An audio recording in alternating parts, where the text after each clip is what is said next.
Most crops take nitrogen out of the soil. You plant them. They grow. They pull nutrients up through their roots. And when you harvest, those nutrients leave with the crop. Next season, the soil is weaker. So you add fertilizer. Synthetic nitrogen. Shipped in. Paid for. Applied. Repeated every single year. This is what we call modern farming. But there's a group of crops that does something different. Something almost magical. They don't just take nitrogen from the soil. They create it. Pull it directly out of the air, out of thin air, literally, and deposit it into the ground, enriching the soil instead of depleting it. And for thousands of years, farmers knew this. They planted these crops not just for food, but as free fertilizer for everything else. Then industrial agriculture arrived with a pitch. You don't need those complicated rotations anymore. We've got nitrogen in a bag. And we forgot. Let's start with why this matters. Nitrogen is the foundation of plant growth. It's what makes leaves green, what drives photosynthesis, what builds protein. Most crops can't get nitrogen from the air, even though air is 78% nitrogen. They need it in the soil, in a form they can absorb. So where does that nitrogen come from? In nature, it comes from decomposition, from bacteria, from lightning strikes that convert atmospheric nitrogen into usable forms. But in modern agriculture, it comes from factories. The Haber-Bosch process, discovered in the early 1900s. Revolutionary. It takes atmospheric nitrogen and hydrogen, usually from natural gas, and synthesizes ammonia, synthetic fertilizer. This process literally feeds billions of people. Roughly half of the nitrogen in your body right now came from synthetic fertilizer. But it has a cost. It's energy intensive. It requires fossil fuels. It contributes to greenhouse gas emissions. And when you apply synthetic nitrogen to fields, a lot of it doesn't stay put. It runs off into waterways, causing algae blooms and dead zones. There's a family of plants called legumes: beans, peas, lentils, chickpeas, peanuts, soybeans, clover, alfalfa, and they all share a superpower: nitrogen fixation. Here's how it works. Legumes form a partnership with bacteria in the soil, specifically bacteria in the genus Rhizobium. These bacteria live in nodules on the plant's roots, little round bumps. If you pull up a legume and look at the roots, you'll see them. Inside those nodules, something remarkable happens.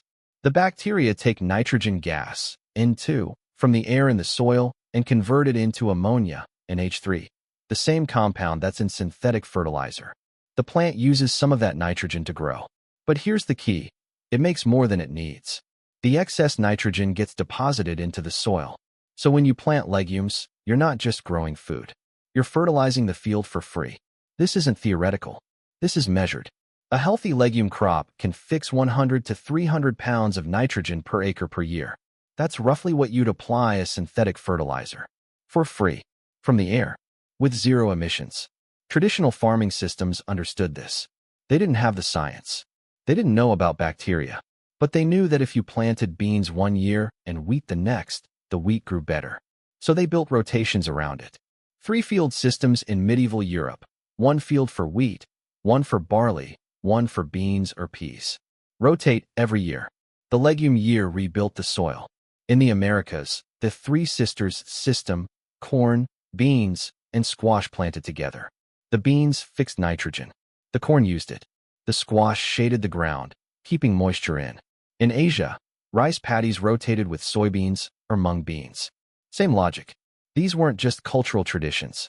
They were nitrogen management systems, brilliant, low-tech, sustainable ways to maintain soil fertility without external inputs. And they worked. For millennia. In the mid-20th century, synthetic fertilizer became cheap and abundant. Suddenly, you didn't need to rotate crops. You didn't need to plant legumes every few years to rebuild nitrogen. You could just grow the same high-value crop, corn, wheat, whatever, year after year, and dump synthetic nitrogen on it. From a short-term economic perspective, this made sense. Corn pays better than beans. Why give up a year of income to fertilize the field when you can just buy fertilizer? So rotations simplified. In many regions, they disappeared entirely. Monocultures took over. Corn after corn after corn, wheat after wheat. And every year, synthetic nitrogen poured onto fields by the millions of tons. The knowledge of nitrogen-fixing crops didn't vanish. Farmers still knew legumes existed. But the practice, the routine integration of these crops into the system, faded. And here's what we lost. We lost a free source of nitrogen. We became dependent on a product that requires fossil fuels to produce.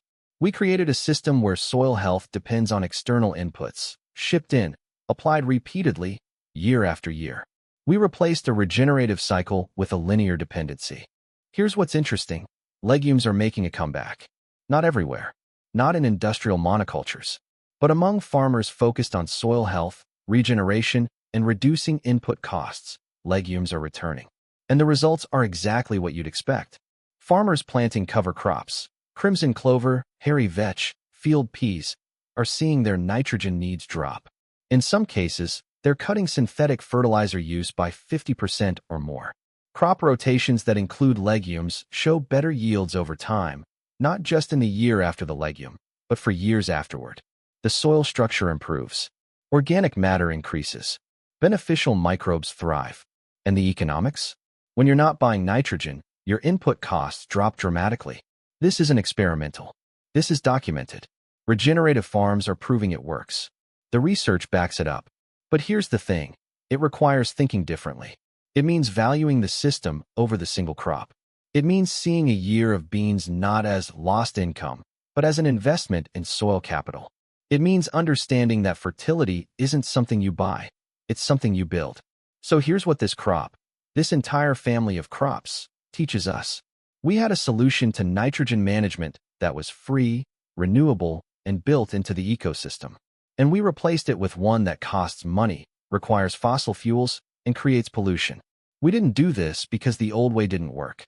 We did it because the new way was easier to control, easier to sell, and fit better into an economic model that prioritized short-term yield over long-term resilience.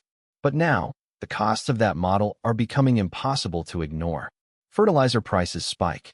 Input dependency makes farms fragile. Nitrogen runoff creates environmental disasters. Soil health declines. And quietly, the crops that fix their own fertilizer, the ones we sidelined, are still there. Still working. Still offering the same deal they always have. Plant us. Let us grow. In the next video, we're looking at a food source so powerful that growing it became illegal in many places. Not because it was dangerous, but because it threatened industries that couldn't compete with it. If this series has taught you anything, it's that the food system we have isn't inevitable. It's a series of choices. And every choice we made to prioritize convenience, control, and commodification came with trade-offs.